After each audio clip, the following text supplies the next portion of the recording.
You can't live your life perfectly, but if you live boldly, it'll turn out right. Ever thought about how a young golfer became a successful business person? I'm talking about Michelle Wie, a rising star with a story that's both inspiring and cautionary.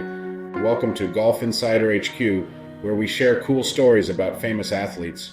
Our goal is to inspire and entertain you with stories about the people who have made a big splash in the sports world. Get ready to explore Michelle Wie's incredible journey. From her humble beginnings in Honolulu, Hawaii, to her meteoric rise to fame and fortune, Wie's journey is one of triumphs, challenges, and everything in between. Join us as we explore her early successes, the controversies she faced, and the legacy she leaves behind. But here's where it gets even more interesting. Beyond the golf course, there's a hidden side of Michelle Wie's life that adds another layer to her story. Stay tuned, and I'll share a surprising twist about Michelle Wie's journey that will keep you intrigued. Michelle Wie is a remarkably talented young woman whose potential was exploited by those who should have acted more responsibly. At the tender age of 13, Wie emerged as a rising star in the golf world, competing in men's tournaments and outperforming many seasoned professionals.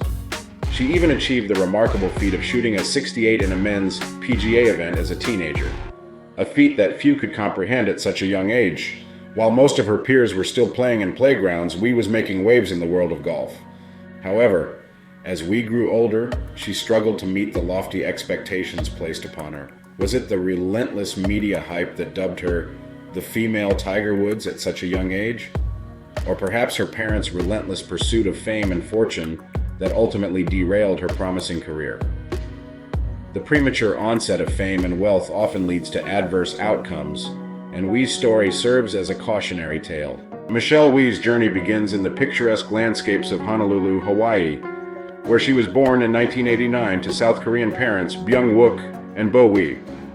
Both avid golfers, her parents introduced her to the sport at an early age. Her father, a respected professor at the University of Hawaii and skilled golfer, took on multiple roles as Michelle's mentor, coach until 2003. Meanwhile, her mother, a real estate agent and once a winner of the Amateur Women's Championship title in 1985, also supported her golfing pursuits. Even at the tender age of 4, Michelle's talent was evident as she outperformed her parents on the golf course. By the age of 10, she made history by becoming the youngest to qualify for match play at the prestigious U.S. Women's Amateur Public Links. Her success continued to soar, winning championships and tournaments in Hawaii, including the Hawaii State Women's Open in 2001 and 2002.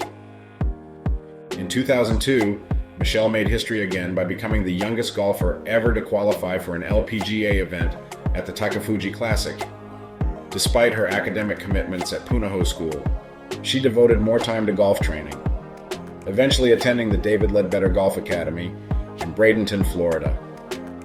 At just 13, Michelle entered her first major event, the LPGA's Craft Nabisco Championship, delivering a remarkable performance. She later won the WAPL Championship, becoming the youngest player ever to win the tournament in any adult USGA event. In 2004, Michelle returned to the Craft Nabisco Championship, securing a stunning fourth-place finish. She also made history by joining the youngest squad to grace the Curtis Cup, leading them to victory against the Great Britain and Ireland team. Despite her early success and promising future, controversy soon emerged surrounding special exemptions granted to her by the USGA, bypassing qualifying rounds for certain events. The Women's Open stirred up discussions within the professional golfing community.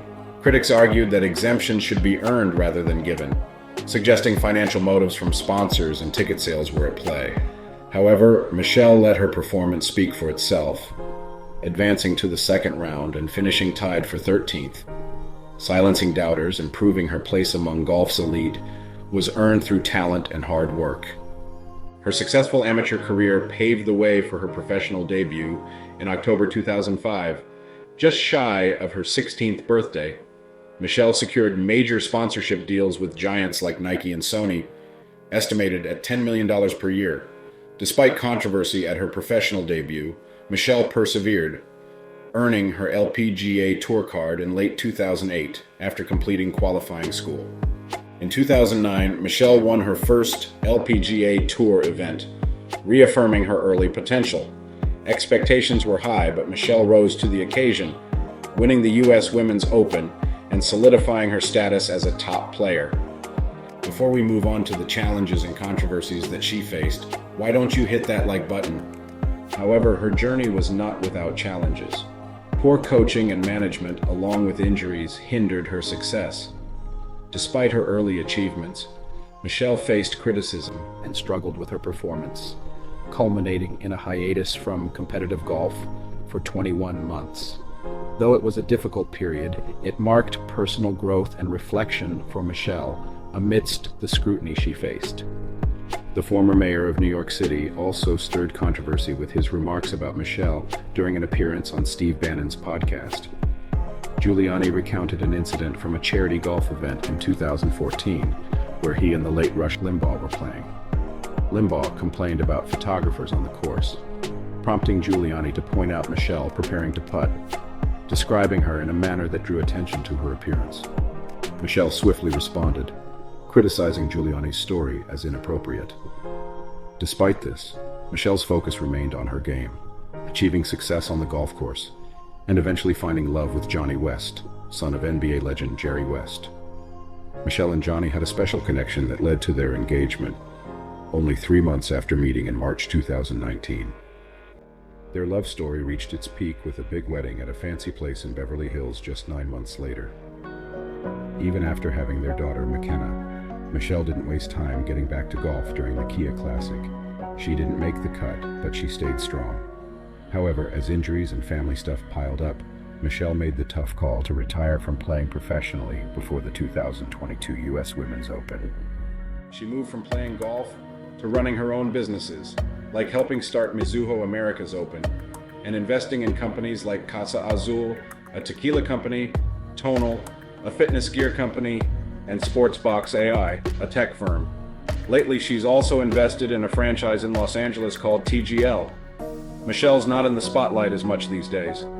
In January, she hit the news by putting her huge mansion in Encino, California, up for sale for $6.5 million.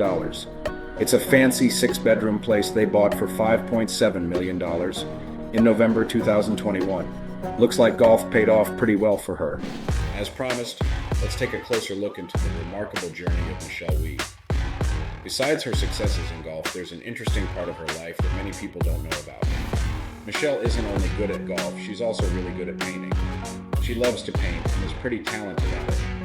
While she's focused on her golf game, she also finds inspiration for her art from various places. Her story shows us that being great isn't limited to just one thing, and real talent goes beyond sticking to one activity. As we wrap up Michelle Wie's incredible journey, we're reminded that she faced challenges but kept pushing forward. Her story shows that greatness isn't limited to just one thing. If you enjoyed hearing about Michelle's life and want more stories like this, stick around at Golf Insider HQ. Hit subscribe so you won't miss out on future videos. And don't forget, you can achieve anything you set your mind to, just like Michelle did. Keep chasing your dreams.